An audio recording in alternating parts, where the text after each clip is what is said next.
আপনি যদি আমাকে বিশ্বাস না করেন, আমি আপনাকে যে 100% বিশ্বাস করবো, এটা কে বলেছে আপনাকে?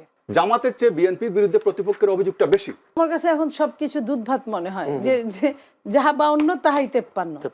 বিএনপির পক্ষ থেকে একটা বারবার অভিযোগ ছিল প্রশাসন, বেশি 5 আগস্ট পরে প্রশাসন জামায়াতের দখলে, এখন কাদের দখলে? দেখেন, বিএনপি যে অভিযোগটা করেছিল, যেভাবে করেছিল, ওটা ওই জায়গাতেই ওই অবস্থায় আছে। আওয়ামী লীগ তো জাকিয়ে আছে।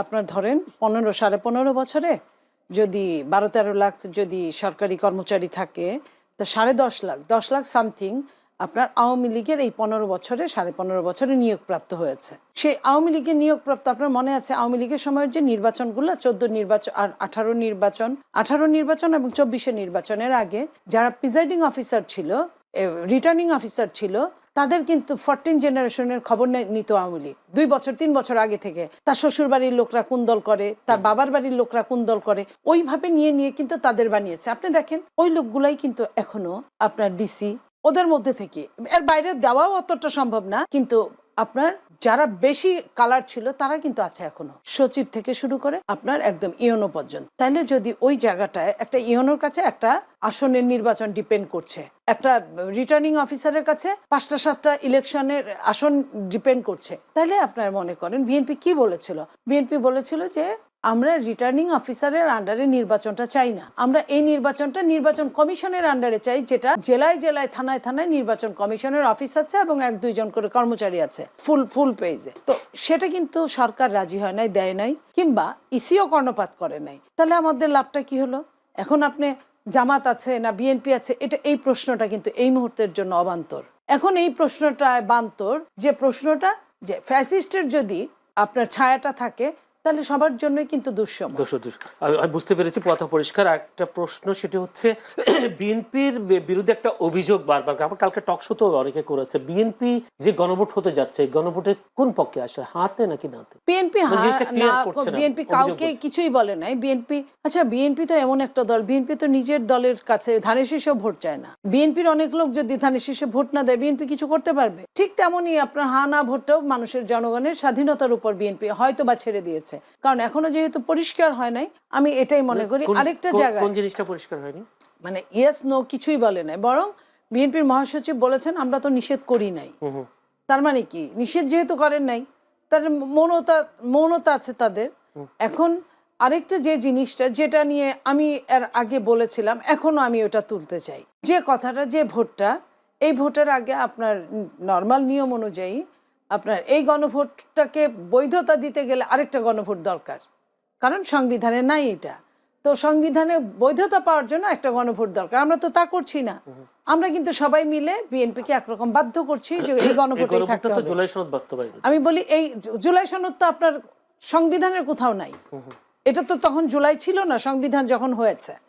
তো সেইখানে বিএনপি কি বলেছিল, যে সরকারে গেলে আমরা সবাই মিলে, যারাই সরকারে যাক, যারাই বিরোধী দলে থাকুক, আমরা সবাই মিলে এই বিলটা আমরা পাশ করবো, কারণ প্রত্যেকেরই কিন্তু এখানে জীবন মৃত্যুর একটা ব্যাপার আছে। কারণ একটা রাজনৈতিক দলকে আপনি কতদিন নেগেটিভ করে থাকবেন? একটা সময় না একটা সময় তার সে আসতেই পারে, আরেকটা সরকারের চেঞ্জের সময় আসতেই পারে।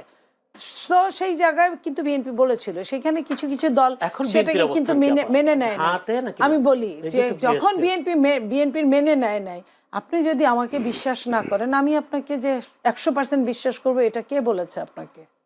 আমার যদি মিনিমাম বুদ্ধি সত্তা থাকে, আমিও তো আপনাকে একটা মাঝামাঝি দাঁড় করাবো, যে হলেও হতে পারে, না হলেও না হতে পারে। তো বিএনপির তো এখানে কোনো বাধ্যবাধকতা নাই, এই বাধ্যবাধকতা নাই। আমি আবার আলমগীর কালকে বলেছেন হাতে, তিনি বলেছেন, কিন্তু মির্জা ফখরুল ইসলাম আলমগীর এটাও বলে নাই যে আপনারা সবাই হাতে ভোট দেবেন, কিছুই বলে নাই। উনি কাকে ভোট দিলেন সেটা নিয়ে কিন্তু কথা জয়যুক্ত করবে, এটা তো বলেছেন। ধানের শীষ মার্কাই আমরা, তো এটা তো আর বলার অপেক্ষা রাখে না। সেটা আপনি বলেছিলেন যে এটাও বলে নাই। এইটা এর মধ্যেও যদি কেউ না দেয়, তাহলে তো আর বাধ্য করতে পারবে না। আমি সেটাই বলছি। একটা প্রশ্ন বারবার আসছে, গণভোট যেহেতু হা নার বিষয় আছে, হাতে ভোট দিলে আসলে সংবিধান কি ঠিক হয়ে যাবে, বা সংবিধানের কি পরিবর্তন আসতে পারে বলে মনে হয়? আপনাকে ধন্যবাদ। এখানে একটা বিষয় হচ্ছে যে হা এবং না, এখানে সংবিধানের চেয়ে গুরুত্বপূর্ণ বিষয়টা হচ্ছে যে জুলাই যে আন্দোলনটা হলো, সেই আন্দোলনটাকে যদি আপনি বৈধতা দিতে চান, এই আন্দোলনে যারা ছিলেন তাদেরকে যে আগামীতে আপনি পুরস্কৃত করতে চান, তাদেরকে রক্ষা করতে চান, জুলাই আন্দোলনকে রক্ষা করতে চান, সেক্ষেত্রে হা না ভোটটা অত্যন্ত জরুরি। যেমন ধরেন যে এইখানে যে রক্ষা করতে চাইলে হা না তো জরুরি না, কোন একটা জরুরি, হা নাকি না? না, অবশ্যই হা জরুরি।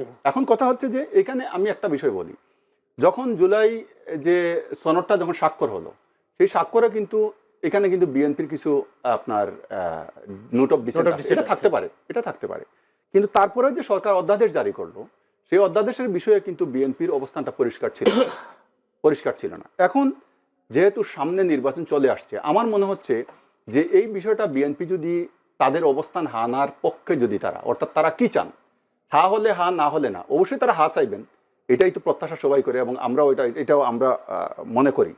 এখন তারা যদি এইটা পরিষ্কার না করেন আর কোনো কারণে যদি না জয়যুক্ত হয়, সেক্ষেত্রে বিপদটা কোথায় দেখেন, পরবর্তীতে যদি কেউ আসে, ফেসিবাদের যদি আবার উত্থান হয়, তাহলে এই যে জুলাই যোদ্ধা, তাদেরকে প্রত্যেককে কিন্তু ফাঁসি দিয়ে জ্বলতে হবে।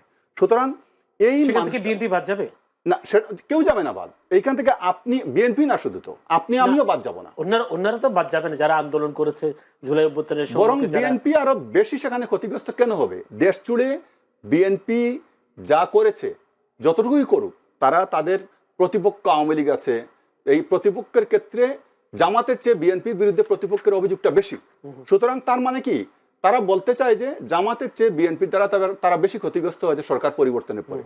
যদি সেটা হয়, তাহলে আপনি কাকে আগে ধরবেন, যার দ্বারা বেশি ক্ষতিগ্রস্ত হয়েছেন তাকে, নাকি যার দ্বারা কম তাকে? সুতরাং এইটা যদি জয়যুক্ত না হয়, আমাদের জন্য যে কত বড় বিপদ হবে, এই দেশ গুরুস্থান হবে, সুজা হিসাব শেষ। ধন্যবাদ আপনাকে। আমি আবারও নীলুফার চৌধুরী মনির কাছে যেতে চাই। নীলুফার চৌধুরী মনি, আওয়ামী লীগের শেখ হাসিনার যে পতন, সেই পতনের অনেক অভিযোগের মধ্যে একটা অভিযোগ বলেছে, একটা দেশের মানুষকে একটা বিষয় পরিষ্কার হয়ে গেছে, অন্যান্য অনেক অভিযোগের পাশাপাশি তৃণমূলের নেতাকর্মীদের মূল্যায়ন না করায় আওয়ামী লীগের পতন হয়েছে, শেখ হাসিনাকে পালিয়ে যেতে হয়েছে। এখন বিএনপির চেয়ারম্যান, ভারপ্রাপ্ত তো নাই, এখন চেয়ারম্যান তারেক রহমান দেশে আসার পর আমরা দেখতে পাচ্ছি বিএনপিতে দলে দলে জনস্রোত, নেতা কর্মীতে ভরপুর, প্রচন্ড মানুষ বিএনপির পক্ষে কাজ করছেন, নেতাকর্মীরা কাজ করছেন। তৃণমূল নেতাকর্মীদের অনেকে আমরা দেখছি অবহেলা করতে। যদি আমরা একটা এক্সাম্পল দেই, আপনি নিজেই বেগম খালেদা জিয়ার কবরে গিয়েছেন, আমি দেখেছি মহিলা দলের পক্ষ থেকে। সেখানে দেখেছি একজন মহিলা আপনাকে কোনোই মারতে দেখেছি আমি, কিন্তু সেই মহিলাকে আমরা গণমাধ্যমগুলো চিনি না, কিন্তু আপনাকে আমরা ভালো করেছি, যেহেতু আপনার মিডিয়াতে বেশ সরব ছিলেন। আপনি নিজের মুখে আমার এই টক শোতে বলেছেন, মইনুল হোসেন রোডের বাড়ি থেকে যখন বেগম খালেদা জিয়াকে বিতাড়িত করা হয়, উচ্ছেদ করা হয়, তখন আপনি বলেছেন মাত্র 100-200 মানুষ সেখানে গিয়েছিল। বেশি বলেছি, আরো কম ছিল, 200 বেশি হলে আর কথা, সাংবাদিক সহ 100-2 ছিল, সাংবাদিক সহ, তাহলে মানে বিএনপির লোকজন কম ছিল। রাতটুকু সারা রাতটা যে আমরা ছিলাম। রোডের বাসায় যখন বিএনপি নেত্রীকে উচ্ছেদ করার সময় এত লোকের সমাগম হয়নি, কিন্তু এখন বিএনপির সুসময়ে দুধের মাছি বেড়ে গেল কিনা? এটা আসলে আমরা যে রাজনীতিগুলো করি বাংলাদেশের প্রেক্ষাপটে, সত্যি কথা আমি বলছি, বিবেকের তাড়নায় আমরা আসলে এই দেশের রাজনীতিগুলো পেটি বর্জুয়া রাজনীতি হয়। যদি বর্জুয়া রাজনীতিও হতো, বর্জুয়া কিন্তু চুরি করে, ডাকাতি করে, কিন্তু সেটা কিন্তু দেশের মানুষকেই ব্যবহার করার সুযোগ দেয়। কোনো ফ্যাক্টরি, শিল্প কারখানা, তাতে হয় কি, একজন যারটা ডাকাতি করলো সে লুজার হয়, কিন্তু টাকাটা কিন্তু দেশে ঘুরপাক খায়, যে কারণে দেশের কিন্তু ইকোনমিক্সটা ভালো থাকে।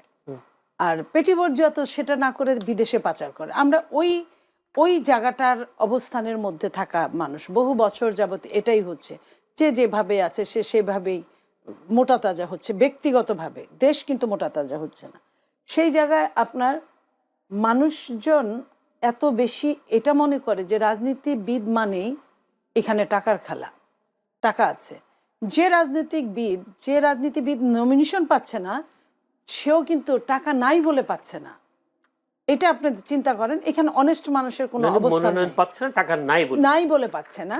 আর যে টাকার জন্য না পাচ্ছে, সেও কিন্তু টাকার জন্য কিন্তু সে ভালো মানুষ থাকছে না, তাকে আরো টাকা চাই। কারণ সরকার যে বাধ্যবাধকতা দিয়ে দিয়েছে 15 লাখ বা 25 লাখ, এই টাকায় কিন্তু একটা এমপি 2 দিনও যায়। আমি এইভাবে কি বলবো যে 5 আগস্টের অভ্যুত্থানের পরও রাজনীতিবিদরা পাল্টায়নি, এক ফুটাও না। এই যে ক্ষমতার সঙ্গে কিছু মানুষের এই যে দুধের মাছিগুলো সব সময়, যখন যে দল থাকে, আপনি বলছেন আওয়ামী লীগের সময় এই ঘটনা আওয়ামী লীগ মূল্যায়ন করতে পারে নাই বলেই, কিংবা বুঝে নাই বলে, গুপ্ত রাজনীতি কোনটা প্রকাশ্য রাজনীতি কোনটা বুঝে নাই বলে আওয়ামী লীগকে কিন্তু এক কাপড়ে চলে যেতে হয়েছে। ঠিক একই অবস্থা যদি এরপরে যারা আসবেন তারা যদি না বুঝেন, তাদেরও একই অবস্থায় পতিত হতে হবে।